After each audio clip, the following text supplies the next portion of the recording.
Hello everyone, this is Brian Ka with another video to help you pass the California Baby Bar Exam. So I want to talk about the importance of physical strength and physical endurance, especially if you're somebody who is restarting school at late 30s, early 40s, 50s, 60s. I think that being in shape obviously is going to be good for your health. But if you're somebody like me, early 40s, trying to finish this marathon called law school 15, 20 years later than your friends or peers, I think it is vital that you stay on top of your physical health and do everything you can to eat right, stay in high vibration, and learn to transmute anything, any negative things that are happening in your life and turn that into your power and transmute all that negative energy into your strength. And I mean, not just your physical strength, I mean your spiritual, your mental, as well as physical. For me, maybe I can kind of hype you up here. I started playing basketball again a couple months ago, meaning I just go to the park and I shoot around for 45 minutes. But recently I started running every day. I started running hills and I feel good.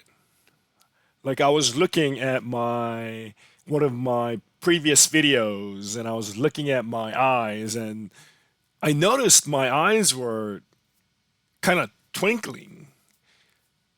Like my soul, even though I'm going through so much incomprehensible things at the moment. It's been happening to me for 4 or 5 years now. I'm still, even though all those things are happening, I've learned to kind of transmute that into a positive energy, and I now try to see good in every situation, even though the situation that's given to me or the cards that are dealt to me may be pocket twos. If you play Texas Hold'em, you know that pocket twos are not that great. Maybe you're dealt 2-7 offsuit, which is the worst hand in Texas Hold'em poker. But even if I'm dealt that, now I'm trying my best to make the best out of it. Not only that, I've been avoiding meat completely.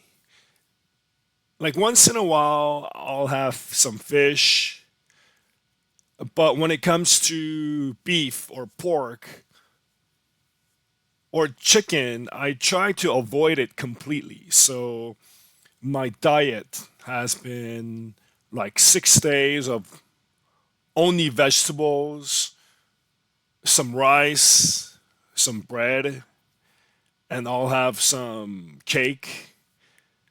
But I've been cutting out meat completely or as much as I can because for some reason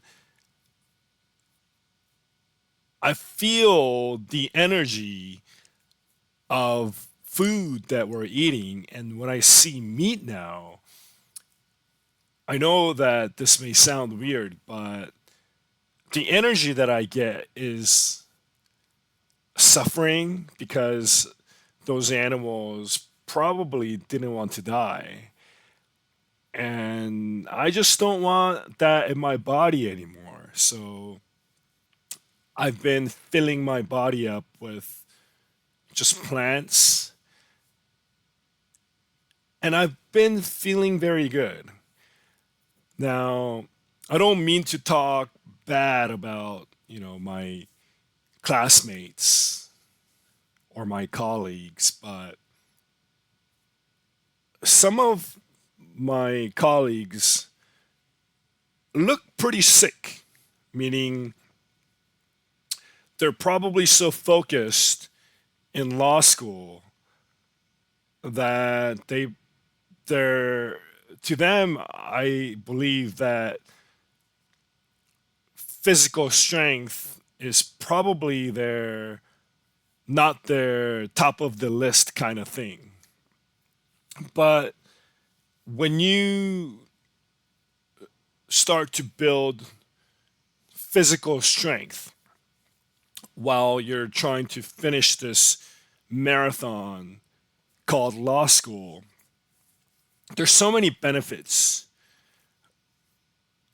One of them being that you're probably not going to get sick if you've exercised and if you eat right. And that translates to you not missing any classes. I mean, I have classmates who's already missed like two or three classes, and I think you have to attend like 80%. And I believe everyone's attended more than 80%. But law school is a very expensive endeavor, and I hate to miss class because to me missing class is kind of like throwing away money. So if you're healthy and if you are eating right, you're not gonna miss class because you have to see your doctor or you just don't feel good, right? Another thing that I noticed about me as I build my physical strength is I can think more clearly. Maybe the fact that I'm not smoking anything, it's been years now. Not even, cigarettes, I don't even touch it anymore. I feel sick if I smell it now.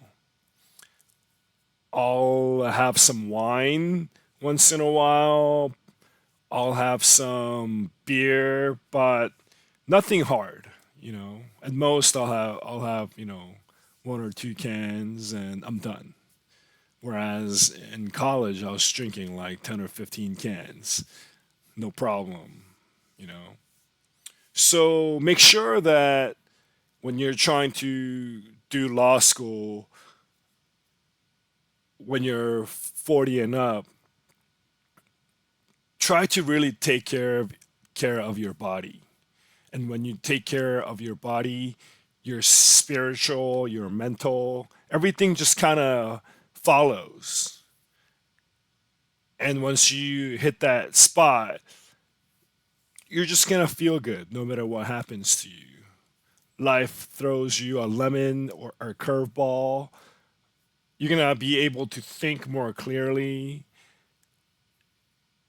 So I recommend that you do everything you can to eat right, make sure you exercise, and if you're gaining weight, try to cut down because law school is a very sedentary thing. You're gonna be sitting down all day, and if you don't get your body moving, then that's kind of like inviting sickness, and you don't want that to be your habit, right? So just wanted to start out this video by a word of encouragement to you if you're watching, that take care of your body, eat right, exercise, and if you do that, it's only going to help your law school endeavor even more. So, with that, we're going to tackle questions 22 to 32. So, let's start. All right, so number 22. Assume the same facts as in question 21, except that upon being notified of the sale to Ed, Dan agreed with Ed and Carl that Ed should be substituted for Carl in the agreement between Dan and Carl. In June, Ed started buying his requirements of donuts for Carl's coffee shop from a supplier other than Dan. Does Dan have any rights against Carl? Okay. So, because this is a question after 21 and they want you to assume the same facts, and I ended at question 21 last video, so let's just quickly read over what 21 talked about. So assume that in May, Carl sold Carl's coffee shop to Ed, assigning his rights and delegating his duties under the contract with Dan to Ed. Okay, so Carl sold his coffee shop to Ed, but he had a requirements contract. I know it's this question's not mentioning it, but let me just tell you. Previous to this question, there are two questions with the same fact pattern that asked you about requirements contract.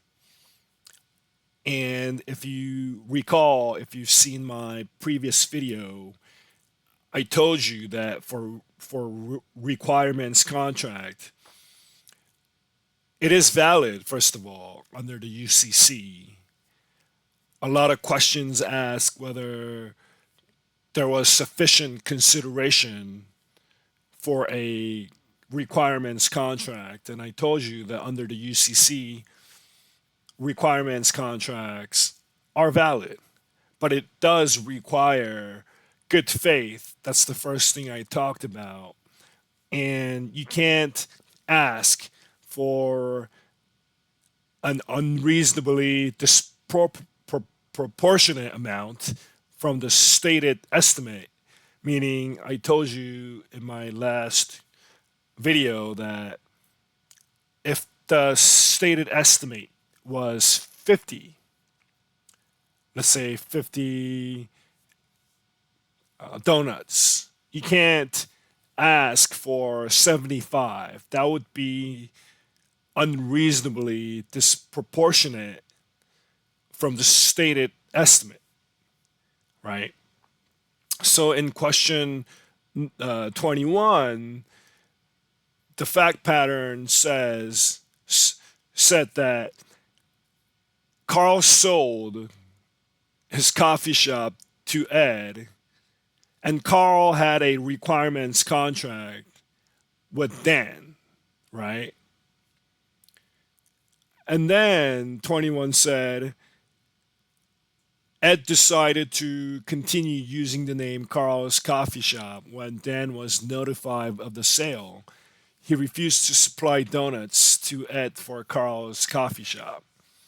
And I told you that for assigning contracts, unless it is unduly burdensome for the other party, or unless the contract was a contract for personal taste or skill or reputation, assignments are generally valid, right? So for question 21, we decided that there was a valid assignment. And when Dan was notified of the sale, and when he refused to supply donuts to Ed, who was the assignee, we came to the conclusion that that was a breach, right? Because the assignment was valid and the party to the original contract, which was a requirements contract, when Dan refused to honor or perform his side of the bargain, then that would constitute as a breach because again that was a valid assignment between the two previous parties before the assignment, right? So that was question 21. Now, moving to 22, assume the same facts as in question 21, except that upon being notified of the sale to Ed, Dan agreed with Ed and Carl that Ed should be substituted for Carl in the agreement between Dan and Carl. In June, Ed started buying his requirements of donuts for Carl's coffee shop from a supplier other than Dan. So, what happened here? In the previous question, there was an assignment, right? Assignment in which Ed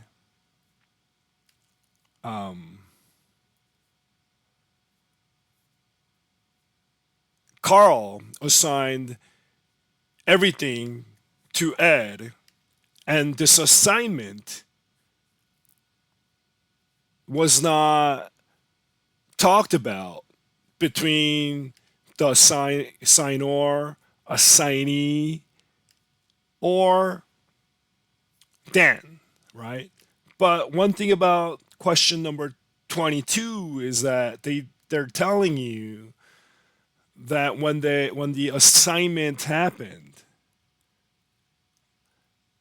Dan agreed with Ed and Carl. So these three parties, they talked, meaning they had an agreement.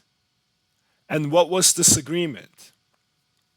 That Ed should be substituted for Carl in the agreement between Dan and Carl. Now, when there is an agreement to take on a different contract between the three parties, that's called a novation.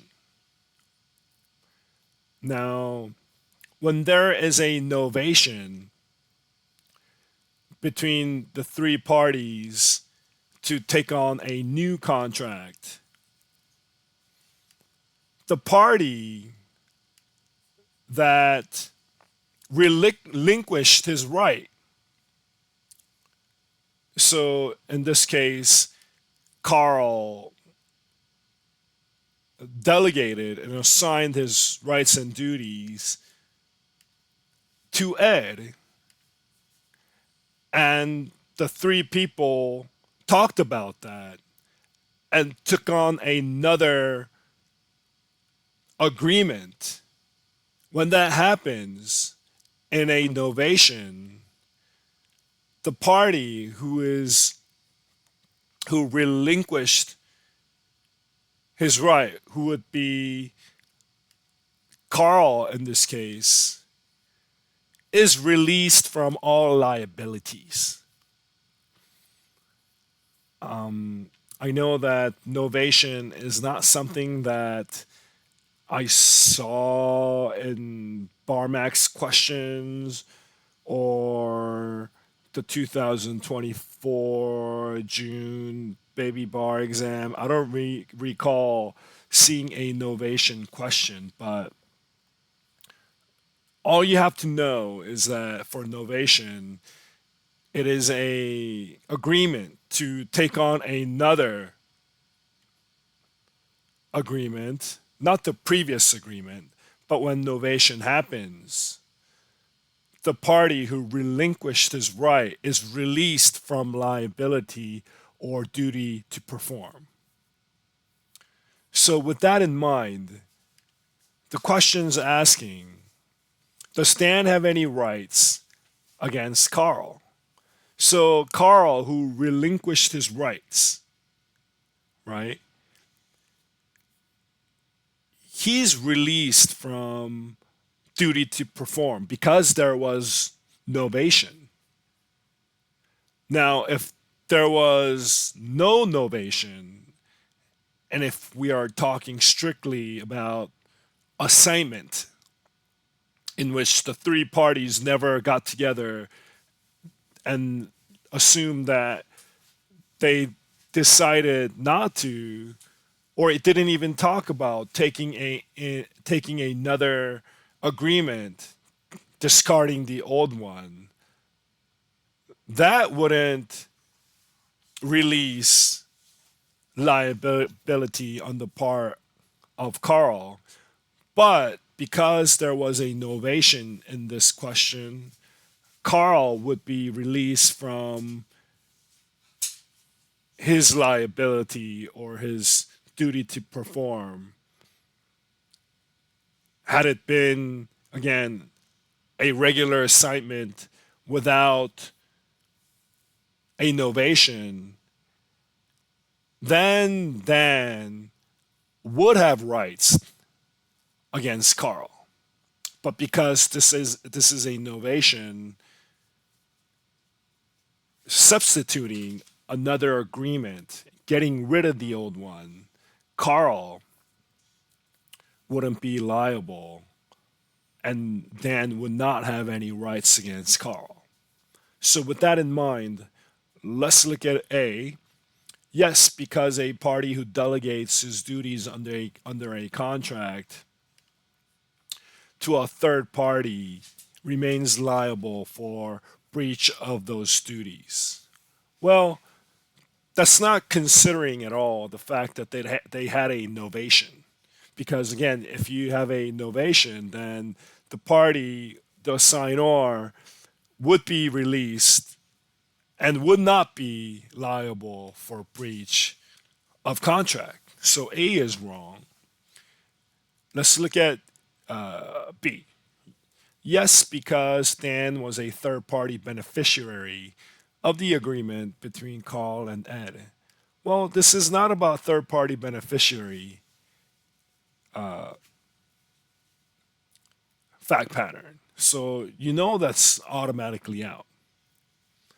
C, no, because Carl's delegation of duties to Ed discharged Carl from any further duty to Dan.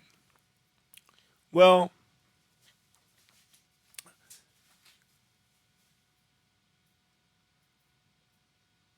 this is a okay answer, but it doesn't really talk about novation. And the issue here is novation, right? It talks about delegation, but when you delegate duty, that doesn't necessarily discharge the original parties from any duty to perform, right? Again, when if there is a novation, then that would actually discharge Carl from any further duty to Dan. But C, just with delegation, that duty doesn't get discharged. Now let's look at D. No, because the arrangement between Carl, Ed, and Dan was a novation. There you go, right?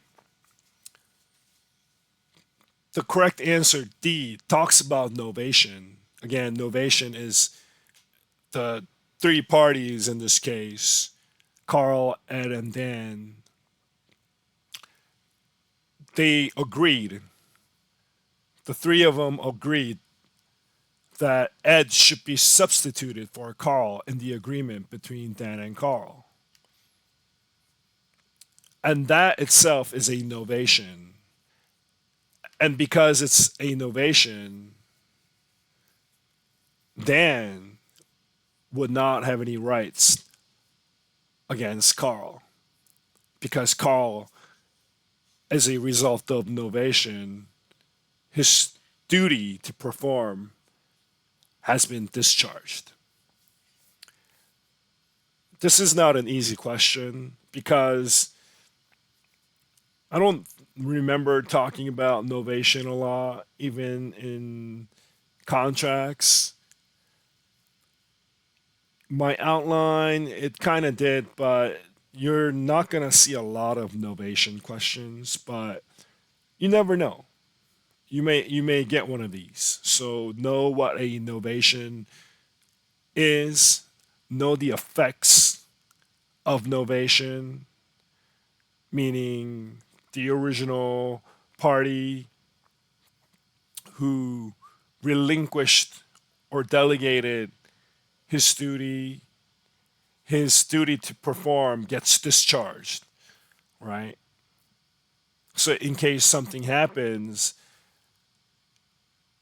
if one of the parties want to sue the assignor, that wouldn't be successful because the assignor is discharged from duty to perform and he is released, right? So that was 22. Let's look at 23. For son's seventh birthday, father bought son a small bicycle at hardware. The bicycle was manufactured by Biko. A week later, son's sister, Sis, aged 17, returned home from college for Thanksgiving vacation. Son asked Sis to get out his new bicycle so he could show her how well he could ride it. Sis went to the garage, sat on the bicycle seat, and began to walk the bicycle between the two family cars and out of the garage. As Sis neared the doorway of the garage, the rod on which the seat was mounted snapped, causing Sis to fall backward over the bicycle and to suffer severe injuries. Friend, standing a few feet from Sis, was horrified and sickened as he saw what happened to Sis, but suffered no other harm. Most bicycle manufacturers make the supporting rods for seats from a metal which is much stronger for that purpose than the metal used by Biko. The use of the stronger metal increases the cost of manufacture by about $1.50 a bicycle. So, right away, you know this is a product liability question, right? And to go over the memory I have of product liability, there are three different theories in which you can bring a cause of action under the theory of product liability. One of them is design defect. The other one is manufacturing defect. And the last one is failure to warn. And obviously, for product liability, you also have to prove causation and damages. Usually, for damages, emotional and mental suffering has to come with some type of physical harm. And without proof of some type of physical harm, generally, product liability is not easy to prove. That's just the general rule. Now, let's look at 23. If CIS asserts a claim against BICO based on strict liability in tort, the likely result is CIS will. So, what happened to CIS? It says here, right? CIS was horrified and sickened as he saw what happened to CIS, but suffered no harm, right? Well,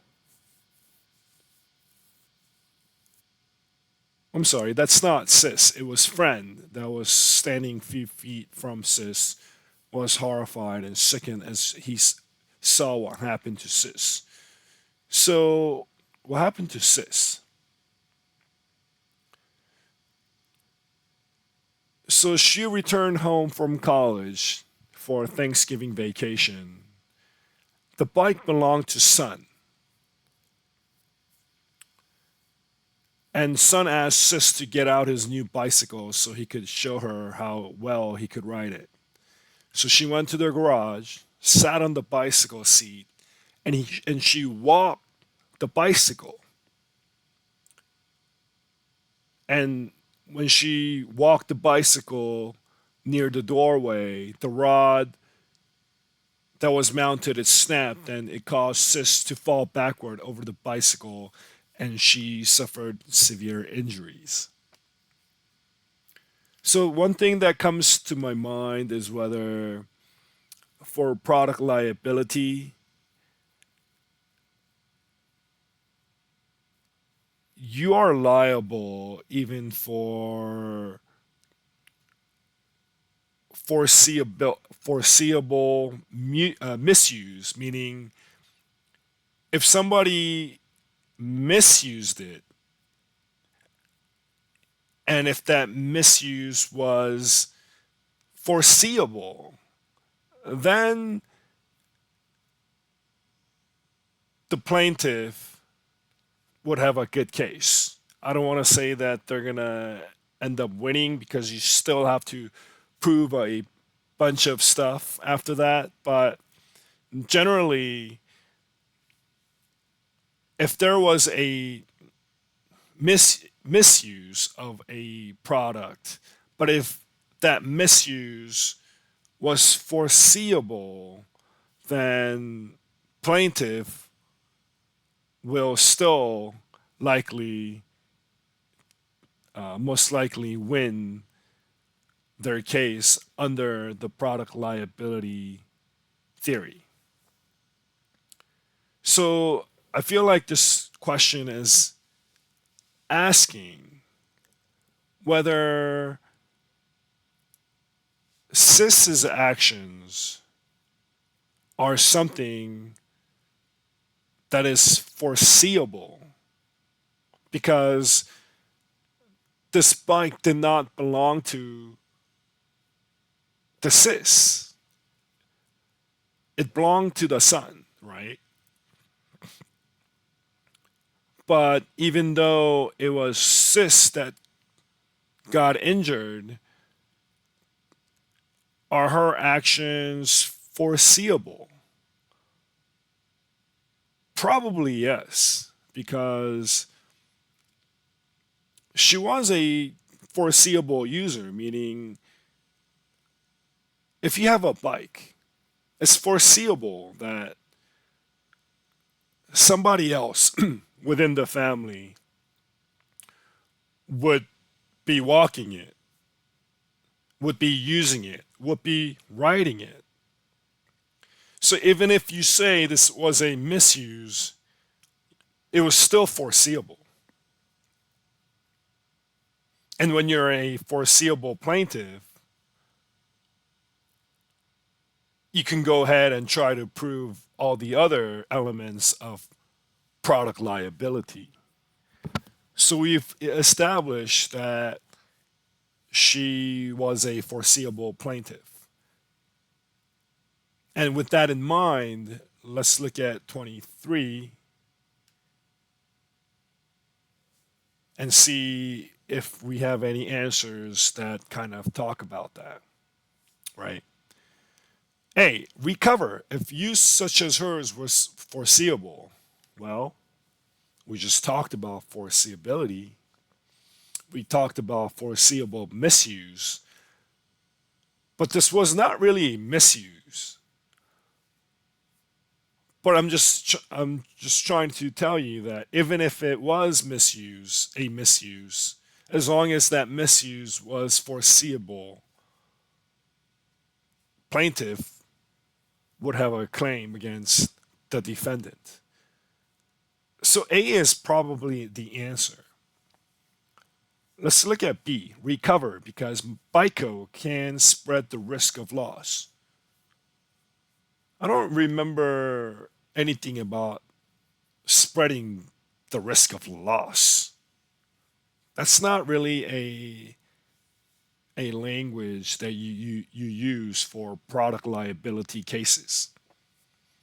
Let's look at C, not recover if the bicycle was intended for use by small children. That's not a very good answer.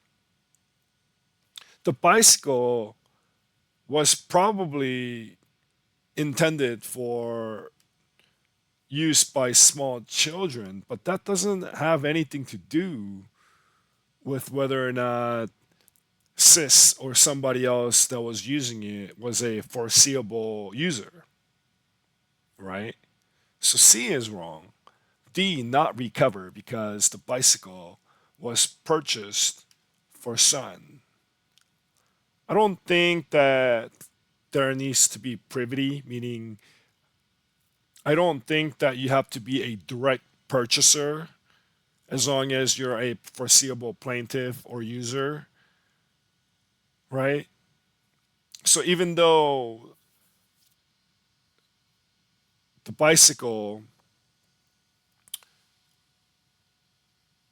was purchased for son, cis can use it and still sue under product liability if she's suffering harm as a result of manufacturing defect, design defect, or failure to warn. And there are other theories, like you can sue under negligence theory. You can also sue for breach of warranty theories. But this question is asking for foreseeable user or misuse, which is the reason why A would be the answer. All right, let's look at 24. If CIS asserts a claim against hardware based on negligence, is it likely that CIS will prevail? Well, right away, you know that if they're asking for negligence, they're not going to get away too much from what?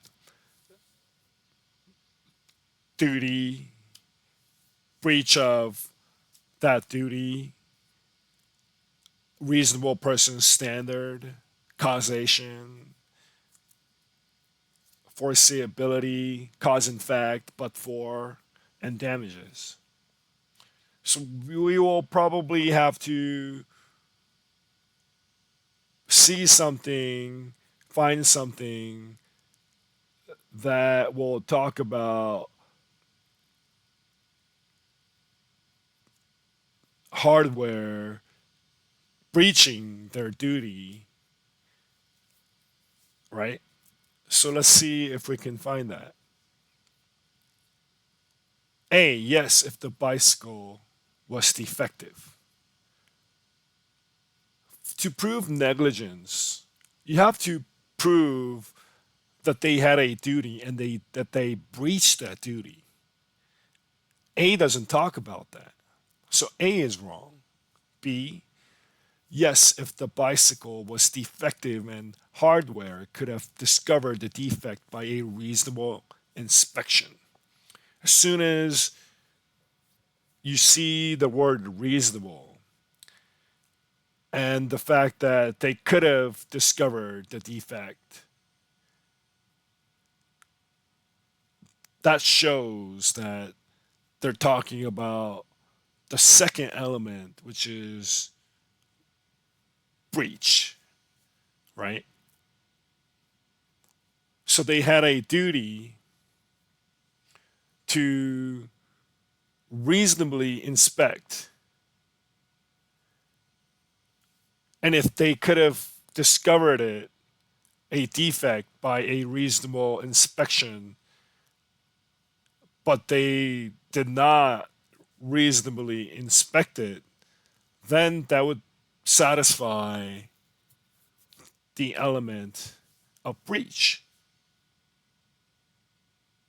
So B is saying CIS would have a claim against hardware under the theory of negligence if she can prove that there was a breach of duty on the part of hardware. So B is the right answer. But let's look at C. No, because CIS was not an intended user of the bicycle. And we just talked about how as long as it's a foreseeable plaintiff, foreseeable misuse, then plaintiff would have a good case. So C is not right. D, no, because CIS was not riding the bicycle in a normal manner. Well, some kids or teenagers may ride bicycles in a unconventional way, and that would be a foreseeable misuse. So if they say that cis was riding the bicycle in a unconventional way, and because of that they can't sue for negligence, that's not the right answer.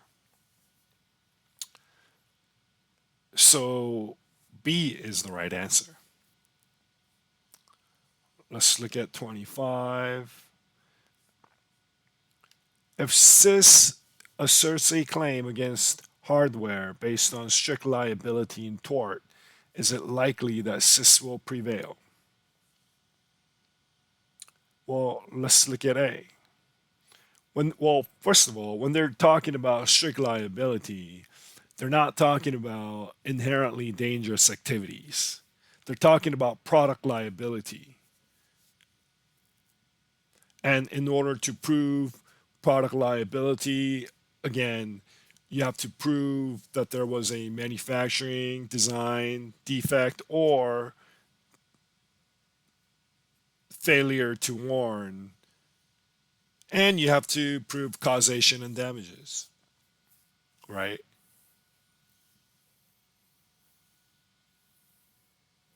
So, would she prevail if the bicycle was defective? Yes. I mean, you still have to prove other elements, but it is likely that she will prevail if the bicycle was defective. That sounds like the right answer. Let's look at B. Yes, but only if hardware could have discovered a defect by a reasonable inspection. That sounds like a negligence answer. And as you know, for strict liability, you don't have to prove whether or not the defendant breached their duty. So B is wrong. Let's look at C. No, because hardware sold the bicycle in exactly the same condition as that in which it was received. Well, there is a thing where for product liability, if the buyer bought it and changed things to it, then the the people who are in the chain of commerce, like the retailer or wholesaler, wouldn't be liable. But here they're talking hardware sold the bicycle in exactly the same condition. That would actually strengthen, right, the plaintiff's case if they were to sue.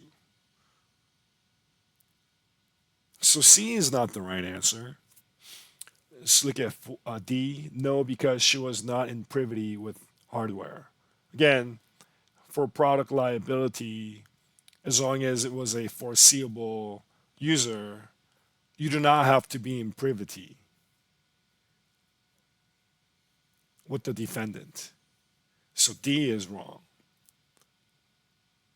So for 25, A is the right answer.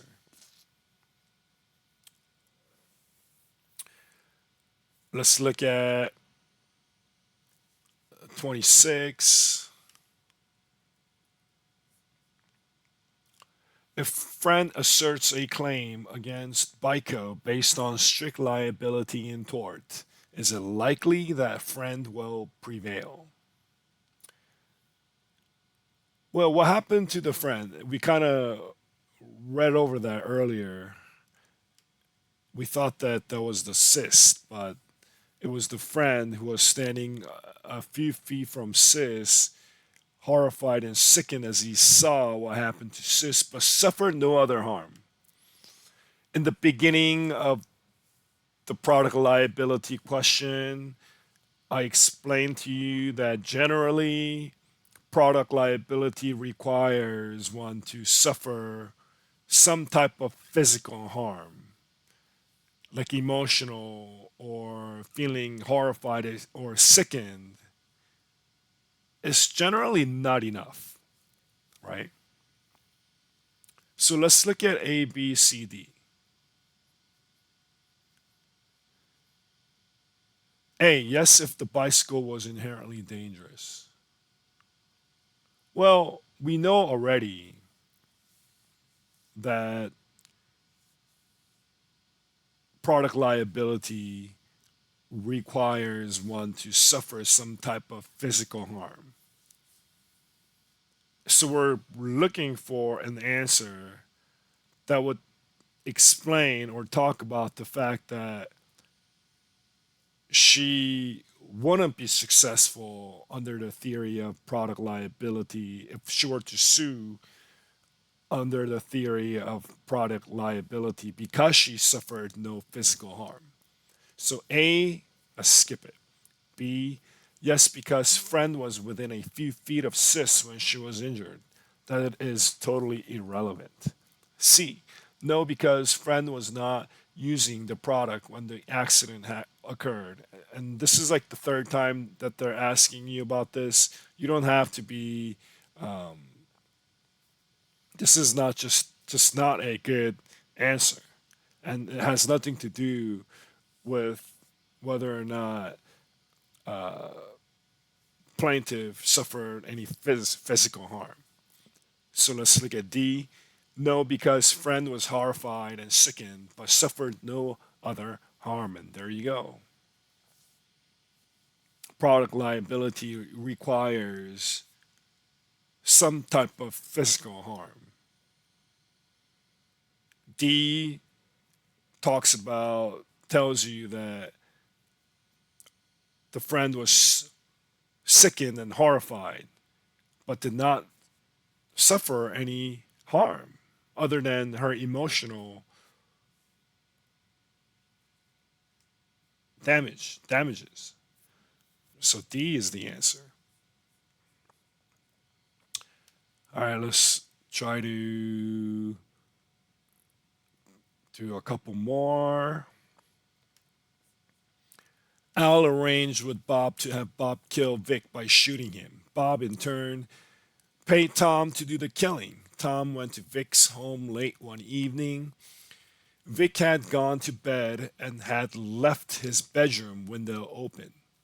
Tom found a long stick and set fire to the end of it. He inserted the stick through the open bedroom window and started a smoldering fire in the covering on Vic's bed.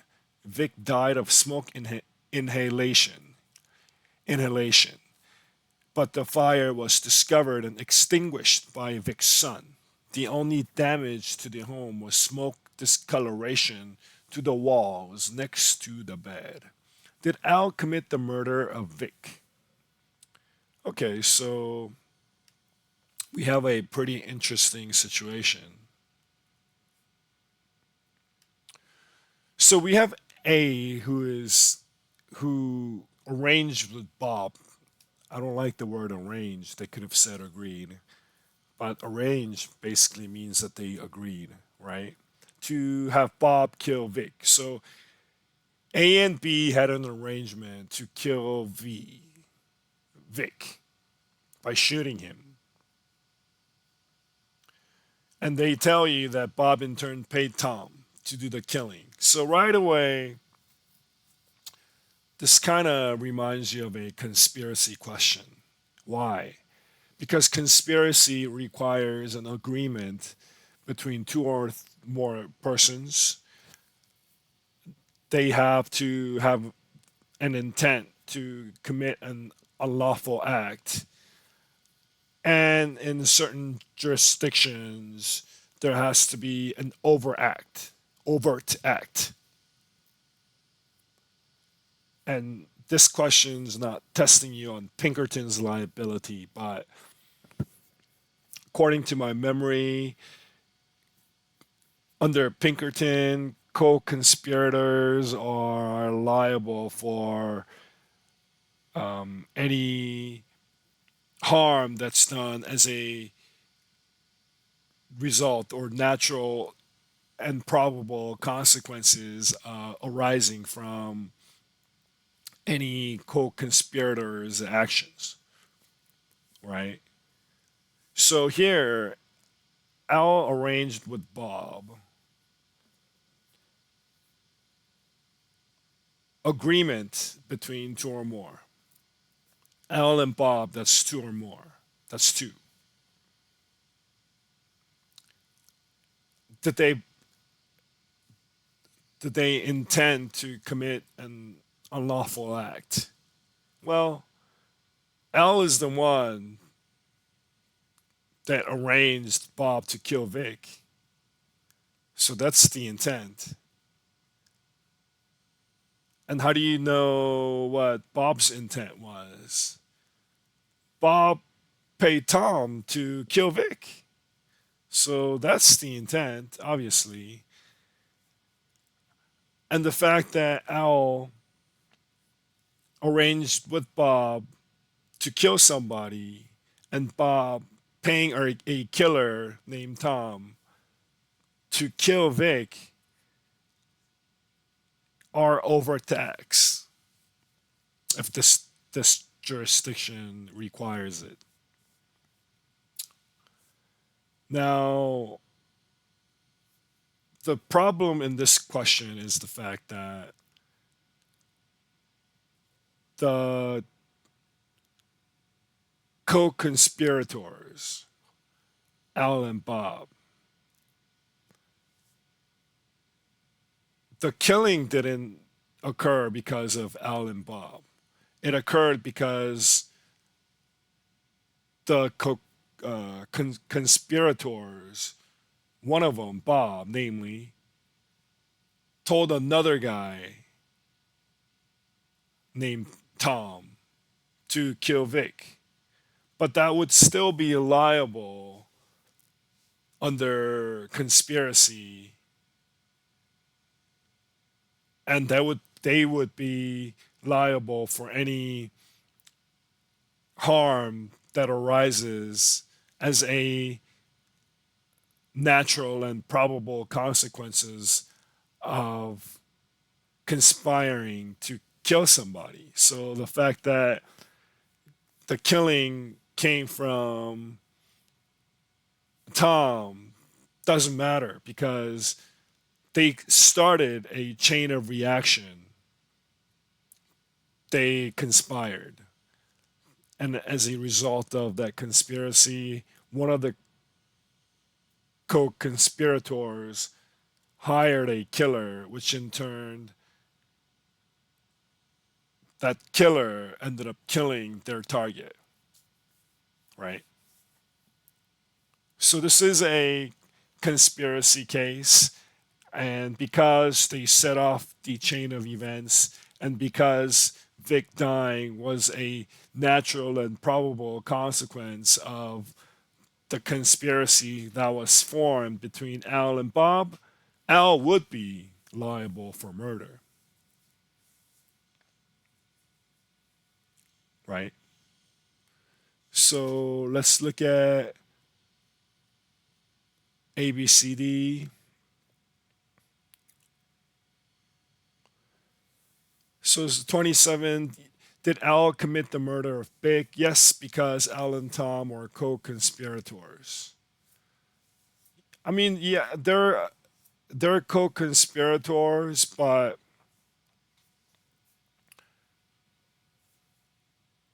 I don't know if they're gonna be going in the direction of conspiracy or accomplice liability in this case. I think, in my personal opinion, it can be both. But if this was a accomplice liability issue, then the fact that L aided and abetted with the intent to kill Vic, that would be the liability on the part of L. And because he was the accomplice who aided and abetted killing Vic with the intent to kill him, he would be liable for murder as well under the theory of accomplice liability. So let's leave A and let's see what B is going to say. Yes, because he arranged for the killing of Vic. So A is talking about conspiracy. B is talking about, to me, it seems like it's talking about accomplice liability because although arrange is not the word that you use aiding and abetting. That kind of reminds you of the fact that he arranged the killing, and when you're arranging for someone to die, that is aiding and abetting with the intent to kill somebody or with the intent to commit an unlawful act. So I know that it's either A or B, and honestly, I think I would have gotten this question wrong, right? Because I know that it could be, to me, it sounds like a conspiracy question, or it could be a accomplice liability question. But let's look at C. No, because his arrangement with Bob and not Tom, and this is wrong because under either theories, you know, L can be liable, even though Bob was the one that arranged Tom to kill Vic. So C is wrong. D, no, because Vic was killed in a different manner than Al had contemplated, and that has nothing to do with it. The manner of killing has nothing to do with liability as long as he died. So you know it's A or B. And honestly, I would have chosen A, but B is the right answer. And this is just one of those questions where,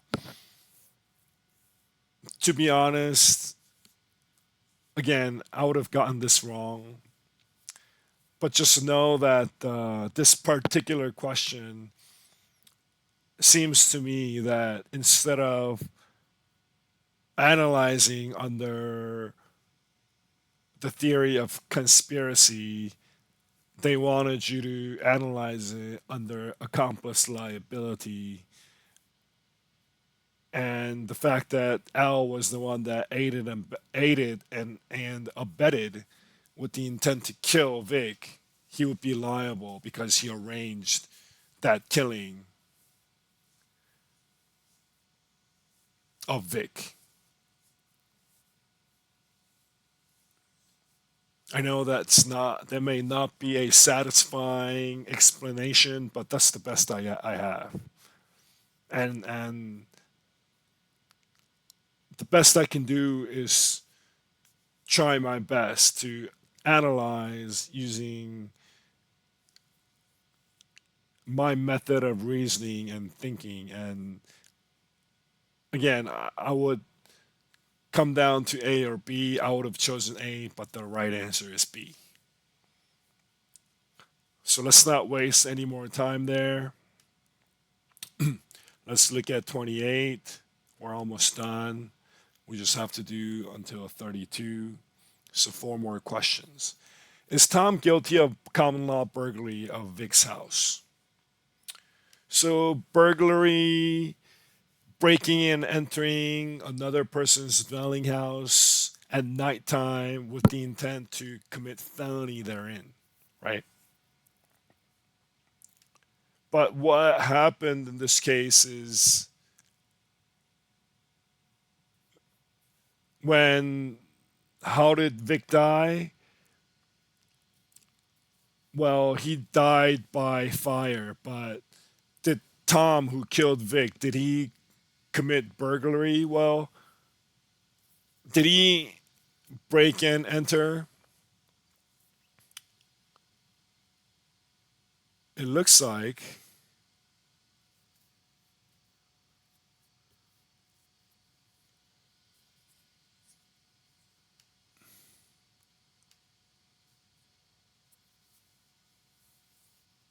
Here it says Vic had gone to bed and had left his bedroom window open. And then it says Tom found a long stick and set fire to the end of it. So he didn't break and entered. Now, entering doesn't have to be your body. Like you can use a stick and push it towards the crease where the window was open.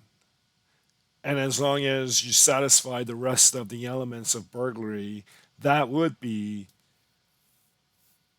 sufficient to prove entering. But if the window was already open, then didn't satisfy the element of breaking. So obviously, the answer should talk about Tom not being guilty of burglary because there was no breaking. So let's look at A. Yes, because he committed a felony within the home of another during the nighttime. Again, this is not talking about the fact that he never broke into the house. Yes, because he inserted a lighted stick through the open window. Again, this is not talking about him not breaking. No, because he did not commit a breaking. There you go. D says no because no part of his body entered the house. As I explained before, your body doesn't have to enter the house. You can stick a big stick into the house, and that would satisfy entering the house because that's part of your body, right? Kind of like battery, harmful or offensive person to the plaintiff's self, meaning if somebody hit your car while you're driving,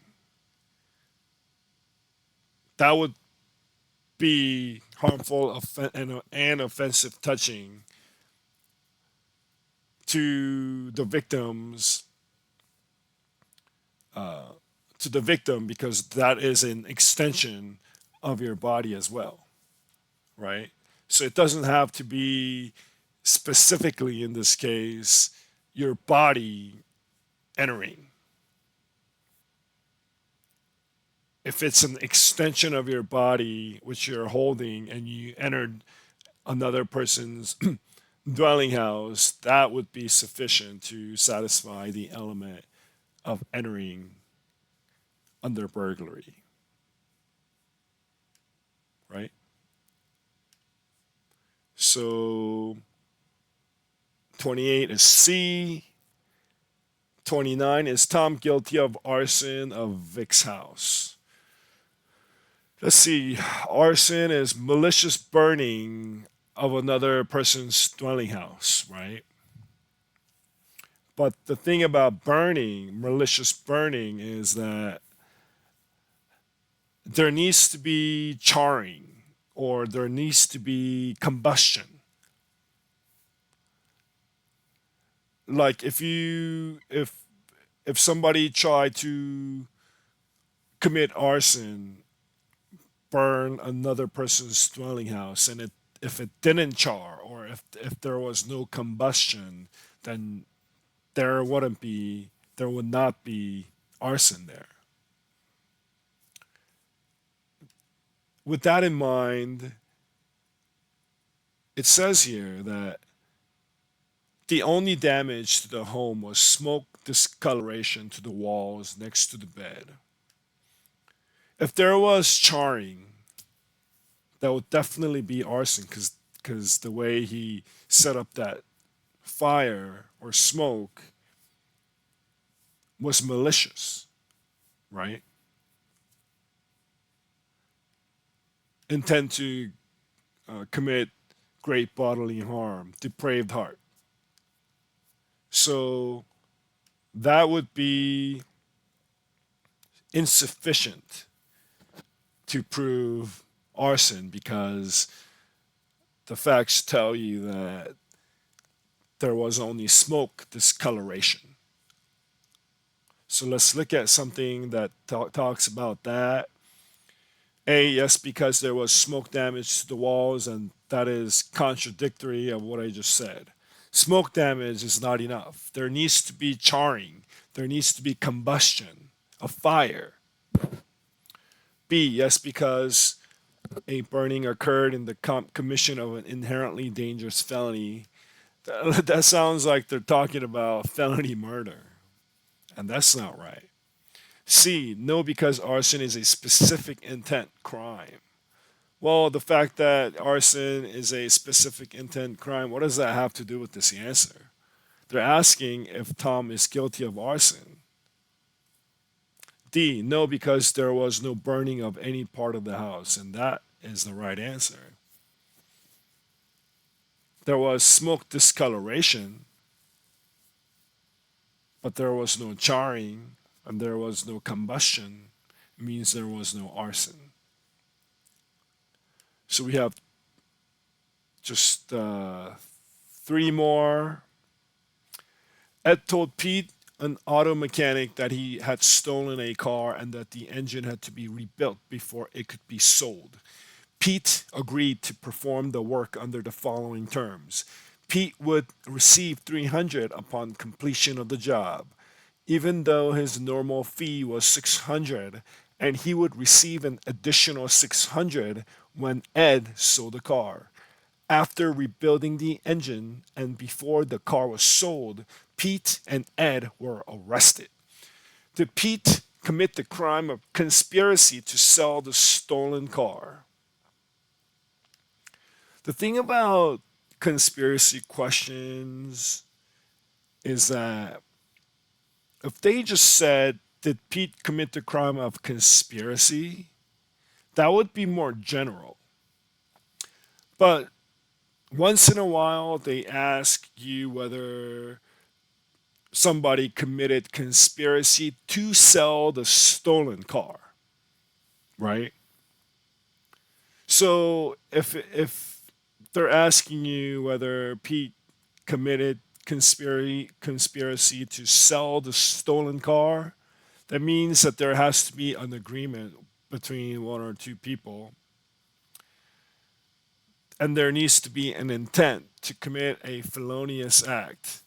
But that intent needs to somehow relate to the fact that the conspiracy was about selling the stolen car.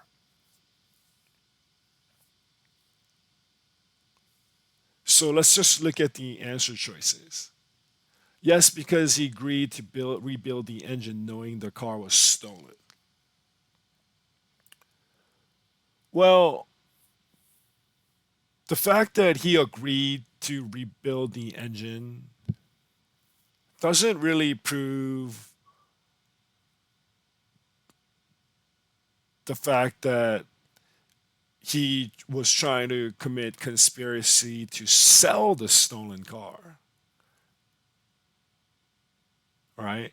If it was conspiracy to commit, did Pete commit the crime of conspiracy uh, to rebuild the engine knowing it was stolen, then maybe A would be right. But they're being very specific here. They're asking you whether Pete committed conspiracy to sell the stolen car. So A could be okay unless there's better answer. So let's just look at B. Yes, because of the profit he agreed to receive on the sale of the car. Well, Pete agreed, right? And the agreement was to receive 300 upon completion of the job. And he would receive an additional 600 when Ed sold the car.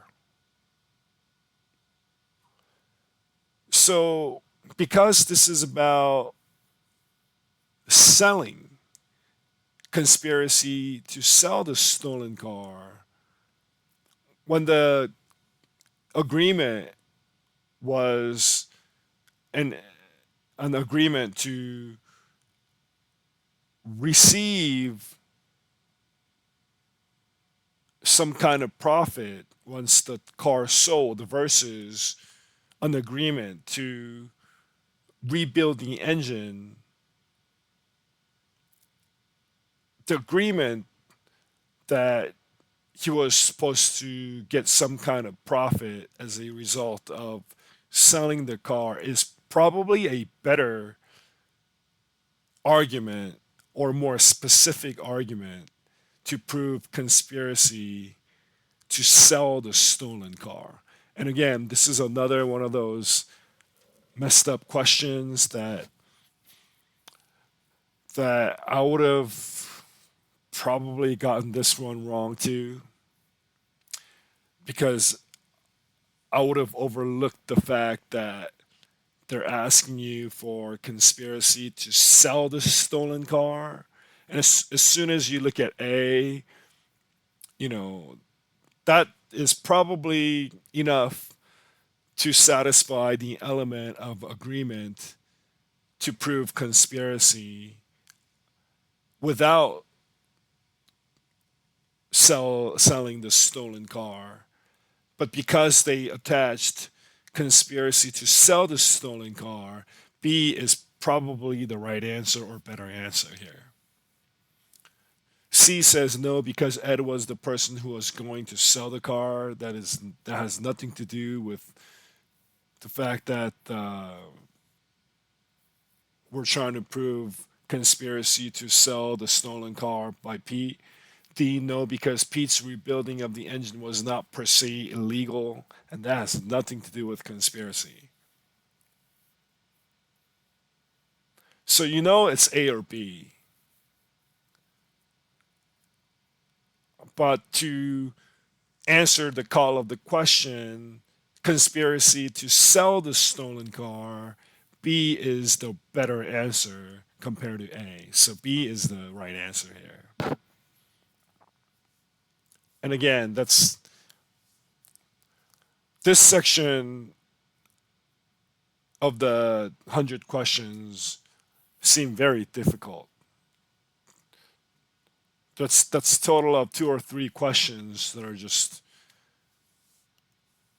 really confusing. But again, that's how these questions are created to confuse the heck out of you.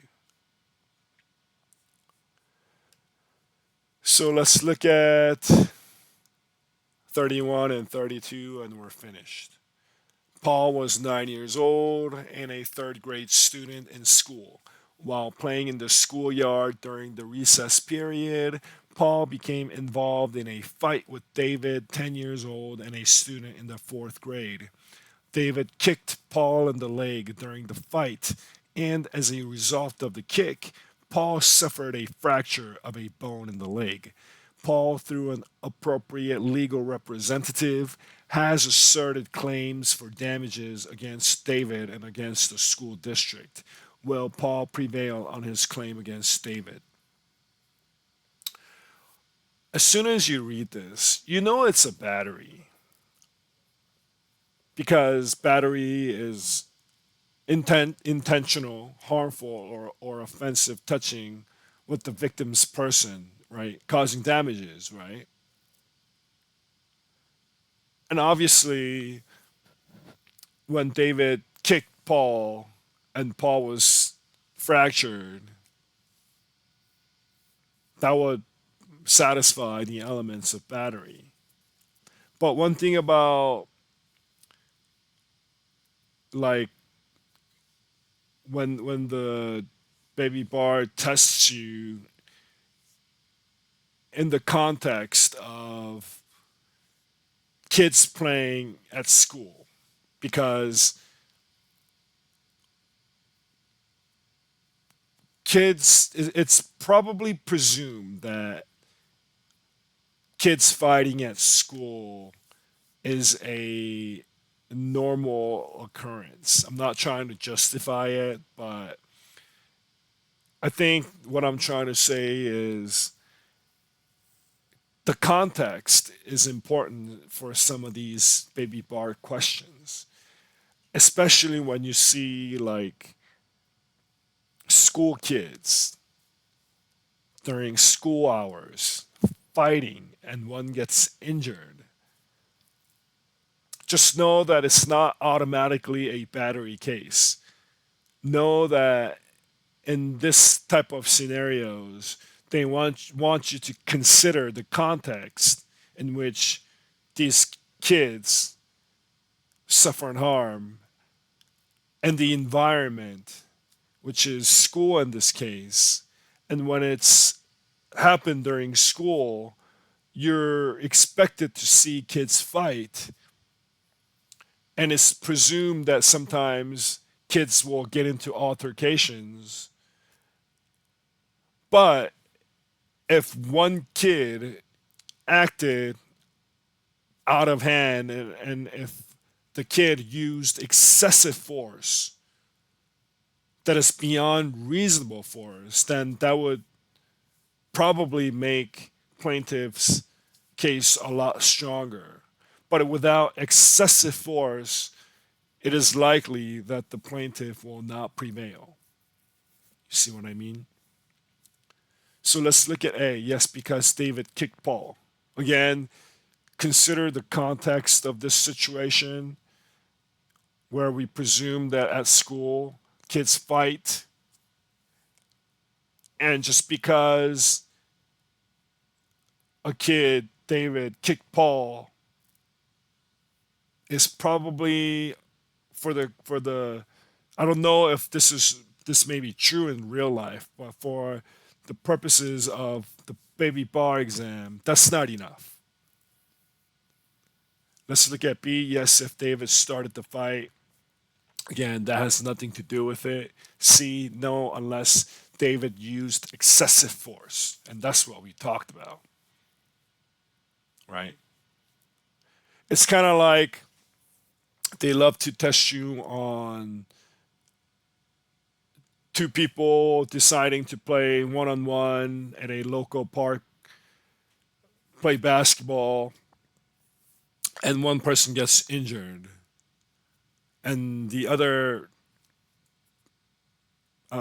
injured party sues the person who injured him. But you learn that there's some kind of reasonable expectation that there will be some kind of contact between the two, right?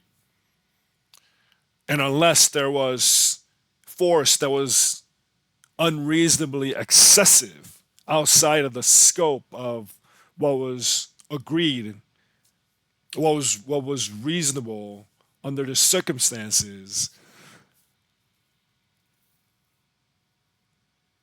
even if the injured party sues the person who injured the person who got hurt, unless there was unreasonable excessive force used, would probably not prevail. And that's kind of like a similar fact pattern that they're trying to trick you with here. So don't automatically assume that there was battery here. When it comes to school and kids fighting and one kid gets injured as a result, no, just know that you have to consider the context. And usually, unless there's excessive force involved, there will be no liability. I guess that's the easiest way to explain this. The last question: will Paul prevail on his claim against the school district? Yes, because the fight took place on school premises. Yes, because the fight took place during the recess period. No, if Paul was the person who actually started the fight. No, unless the school failed to use reasonable care in supervising the school premises. Well, if Paul sues the school for his injuries, which he suffered as a result of another kid fighting, and you're not suing the kid, you're suing the school, that would be a negligence case because you would probably argue that the school had a duty to take care of these kids and they breached that duty because a reasonable person under the same circumstances would have done more to prevent that kind of fight. And then you would prove causation and damages.